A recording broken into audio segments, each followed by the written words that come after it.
Akiro was a Japanese boy who drew cats.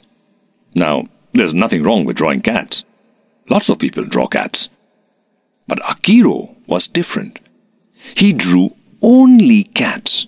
Nothing but cats. No dogs, no horses, no houses, mountains, flowers, or people. Only cats. And he drew them all the time. His brothers and sisters helped their parents in the fields, but Akiro sat at the edge of the field, drawing cats in the wet mud.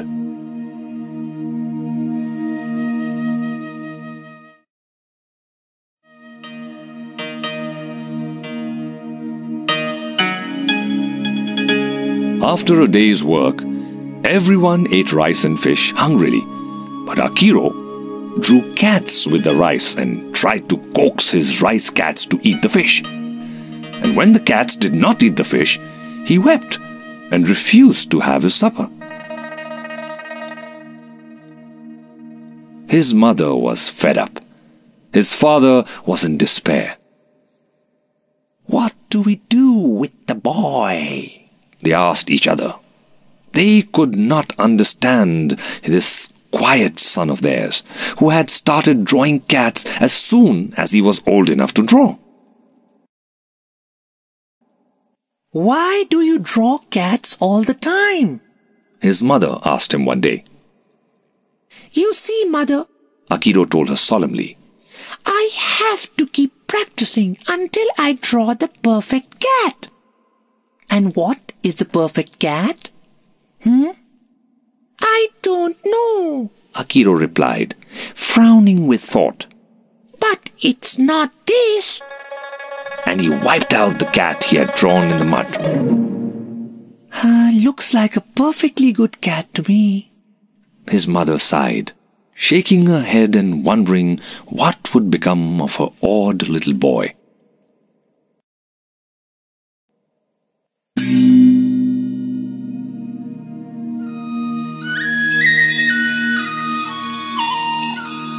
Finally, Akiro's parents decided to send him to a nearby temple to study under the priest there.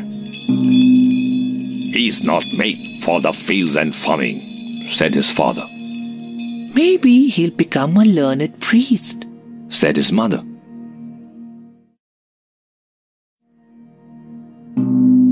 At the temple, the students learned to make ink, dip the brush in the ink, and write with the brush.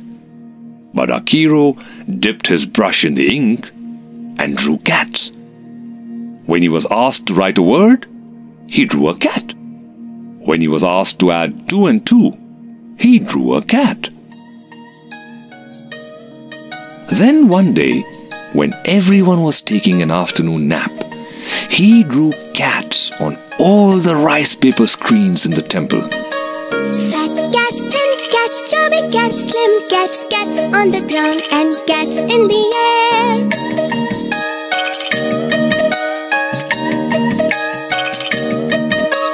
Fat cats, thin cats, chubby cats, slim cats, cats on the ground and cats in the air. On books, on the floor, on walls, on the door, cats over here and cats over there.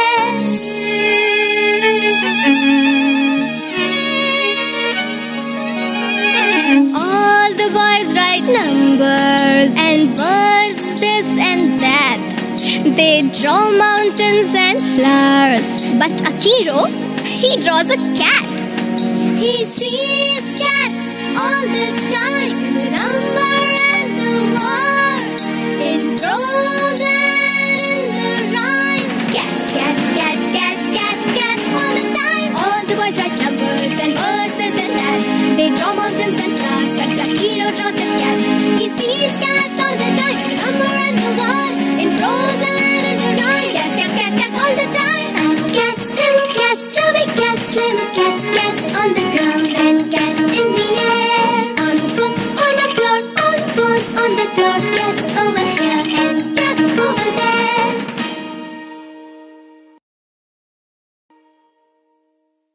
The old priest looked at his beautiful screens, now covered with cats, called Akiro to him, and sighed. Akiro, Akiro, you cannot become a priest, he said. You do not have the temperament. Akiro did not know what a temperament was, but he realized that he was being told to leave.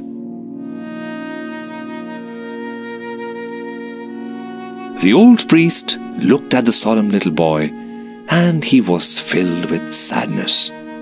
He wished he did not have to send him away, but he knew he was doing the right thing. Akiro was not meant to be a priest. He was quite sure of that.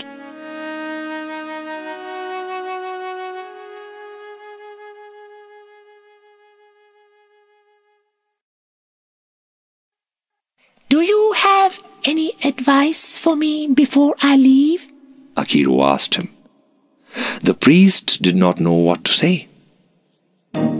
Suddenly, the words came out of his mouth, straight from his heart, without passing through his mind. Stay away from large places. Sleep only in small spaces. Akiro was puzzled. It was a strange sort of advice for a priest to give a student when he was sending him away into the world. The old priest was equally puzzled. Now, why did I say that?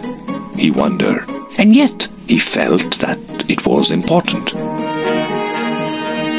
Remember, he said again, stay away from large places.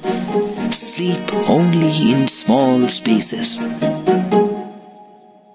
Akiro did not understand it at all, but a teacher's advice has to be taken with gratitude, even when it sounds odd and meaningless. So Akiro bowed low and said, Domo, which means thank you in Japanese, and left. He wandered around for half a day, not knowing where to go. He could not go home because he knew his parents would be disappointed and unhappy.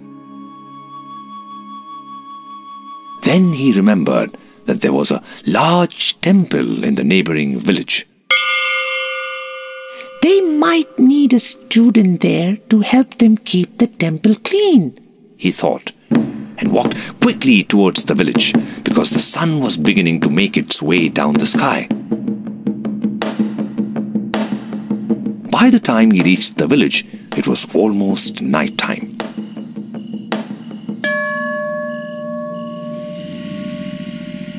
Akiro went to the temple. It was open, but it was dark and silent inside. Anybody there? Called Akiro. There was no answer. He stepped into the temple and stood there while his eyes got used to the darkness. A single lamp was burning in the temple, and it threw a ghostly light on the white rice paper screens that stood on all four sides of the room. In a corner was a brush, an ink stick, and a hollow stone with a bit of water in it.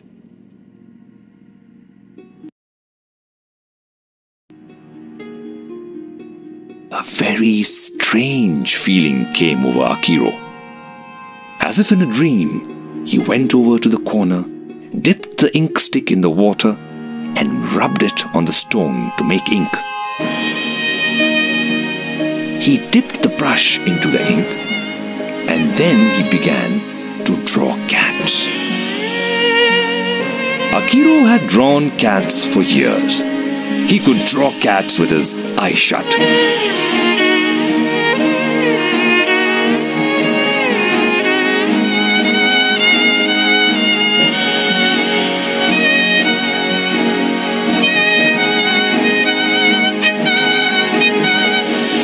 In the gloom of the temple, he could barely see what he was doing, and yet, somehow, Akiro knew that the cats he drew on those rice paper screens were perfect.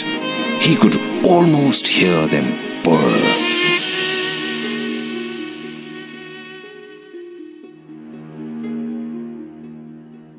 By the time he had filled all the screens with cats, Akiro was so tired he was tottering on his feet. He was about to drop down onto the floor to sleep when suddenly he heard the old priest's voice in his head. Stay away from large places. Sleep only in small spaces. The temple was definitely a large place. He could not go out now. It was dark and cold, and he knew no one in the village. But in one corner of the large room, he saw a little cupboard. It was dusty and musty, but it was small. He got in and shut the door tight behind him. It was certainly small. Akiro was so tired that he fell asleep at once. But suddenly, in the middle of the night, he woke up with a start. Someone or something was screeching loudly. He wondered if he should get out and look, when he heard a sound that made his blood run cold. It was the mewing of many cats. Then there were sounds of the kind that Akiro hoped he would never hear again. Screeching, scratching, blood-curdling sounds. Akiro closed his eyes, pushed his fingers in his ears, and rolled up into a tight little ball in the cupboard.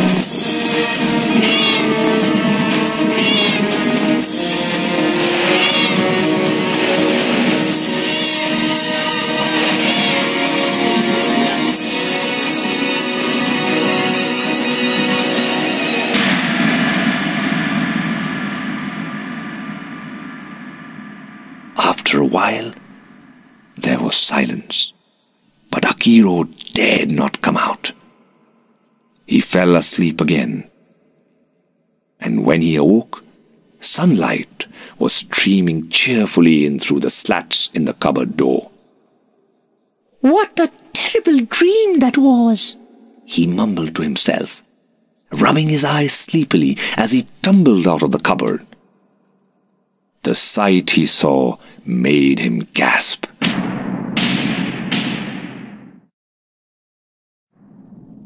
In the middle of the room, lying on the floor, was a gigantic goblin rat. It was dead. Akiro stood frozen for a few moments, and then he remembered the noises of the night. Slowly, his eyes moved upwards towards the rice paper screens. One by one, he looked at the cats, the perfect cats that he had drawn the previous night. Every one of the cats had blood on its face.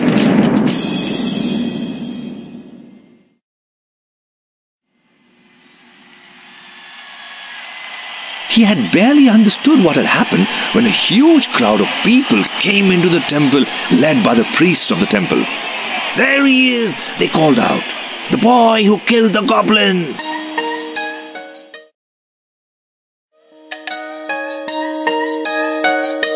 before Akiro knew it, he had been taken to the priest's home and given so much to eat and drink that he could barely walk.